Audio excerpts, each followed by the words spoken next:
بہت سارے جوانوں کا سوال حالات حاضرہ کے حوالے سے کہ قبلہ خونی ماتم میں ہم کیا کریں. سب سے پہلے وہ افراد جو مجھ سے سوال کرتے ہیں وہ ان کی سب سے بڑی غلطی ہے، یا کسی بھی عالم سے جو سوال کرتے ہیں ان کی سب سے بڑی غلطی ہے. کیا ضرورت ہے کہ آپ خونی ماتم کے حوالے سے عالموں سے سوال کر رہے ہیں؟ کیا آپ تقلید نہیں کرتے؟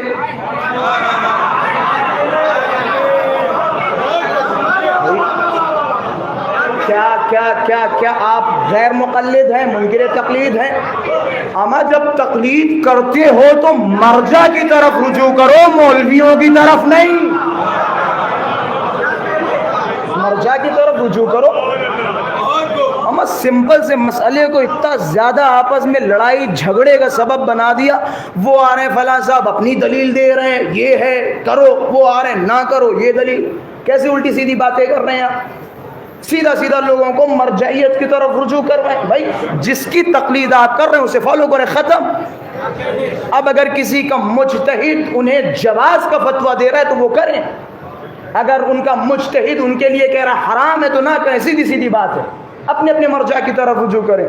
ضروری نہیں کہ آپ ہر کسی سے پوچھیں اور ہر جگہ آپ خرافات کھڑے کریں، ہر جگہ خرافات کریں، ہر جگہ لوگوں کو لڑائیں. مومنین میں شدید اتحاد کی ضرورت ہے. یقین جانیں شدید اتحاد کی ضرورت ہے. پوری زندگی ہم نے دوسروں سے اتحاد کے لمبے لمبے نعرے لگائے اور پوری زندگی کہتے رہے. آپس میں مومنین میں بالکل اتحاد نہیں ہے. اچھا اس اتحاد کا کیا فائدہ، اس رحم دلی کا کیا فائدہ؟ اپنوں پہ ستمگر اور غیروں پہ رحم دل. اس کا کیا فائدہ؟ سگا بھائی بھوکا مر رہا ہے، سگا بھائی بھوکا مار رہا ہے اور بھائی صاحب کہہ رہے ہیں بہت بڑے مخیر ہیں اور نبی کریم کتنے عزا خانے بنوا چکے اور کتنی مسجدیں بنوا چکے اور کووڈ میں نبی کریم کتنے لوگوں کی ہیلپ کی اور سگا بھائی بھوکا مر رہا ہے. وہ حال فی الحال ہمارے اس معاشرے کا. آپ آپس میں اتحاد قائم کریں، چھوٹے چھوٹے مسئلوں پہ اختلاف نہ پھیلائیں.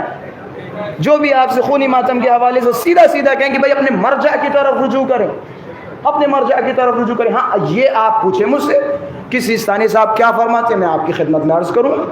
وحید خراسانی صاحب کیا فرماتے ہیں، میں آپ کی خدمت میں عرض کروں گا. آیت اللہ خامنائی کیا فرماتے ہیں، میں آپ کی خدمت میں عرض کروں گا.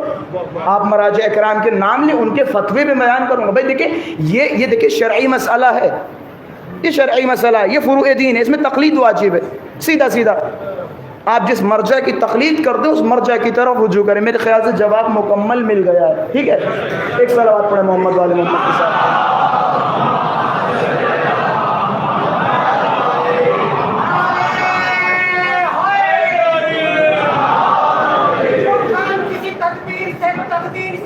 صلوات پڑھیں محمد والے محمد کے ساتھ.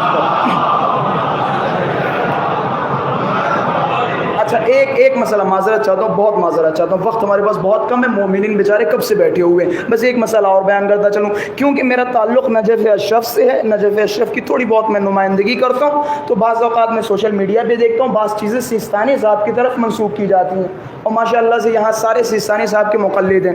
سیستانی صاحب کی منسوخ کی جاتی ہیں. کوئی صاحب آگے کہتے ہیں بھیا سیستانی صاحب نے مستحب کا فتویٰ دیا ہے، کوئی کہہ رہے ہیں سیستانی صاحب نے جواز کا فتویٰ دیا ہے، کوئی کہہ رہے ہیں سیستانی صاحب نے قطعاً حرام قرار دیا ہے، کوئی کہہ رہا ہے وہ سکوت کا مطلب ہوتا ہے حرام. یہ اپنی فقاہت اور اپنا اجتہاد اپنے گھر کی طاق میں رکھیں. سمجھ رہے ہو؟ یہ اپنے گھر کی طاق میں رکھیں. ہمارے یہاں یہ ساری چیزیں بڑی محنت و مشقت کے بعد ملتی ہیں. نجف اشرف میں وہ جو ہے اساتذہ کے سامنے زانوِ ادب ٹیکنا پڑتا ہے. گھر بیٹھے آپ مجتہد نہیں بن پائیں گے. یہ تصورات اپنے ذہن سے نکال دیں اور کسی بھی مرجع کی طرف غلط فتویٰ منسوب نہ کریں. میں سیدھے سیدھے عین عبارت بیان کر رہا ہوں جو آیت اللہ العظمی سید علی حسینی سیستانی کے بڑے مرجع سید علی الموسوی کے موجود ہیں. جملات مشہور جملات ہیں، سوشل میڈیا پہ بھی آپ کو ملیں گے. فرماتے ہیں جو کچھ دیکھنے میں مل رہا ہے بعض لوگ نسبت دے رہے ہیں ان السید حرم التطبیر. بعض لوگ نسبت دے رہے ہیں کہ سیستانی صاحب نے قمازنی حرام قرار دیا ہے، یا بعض لوگ کہہ رہے ہیں کہ انہوں نے حلال کا فتویٰ دیا. ان کے جملے باطل و کذب محض، کہ سارے جملے باطل ہیں اور محض جھوٹ ہیں. ان السید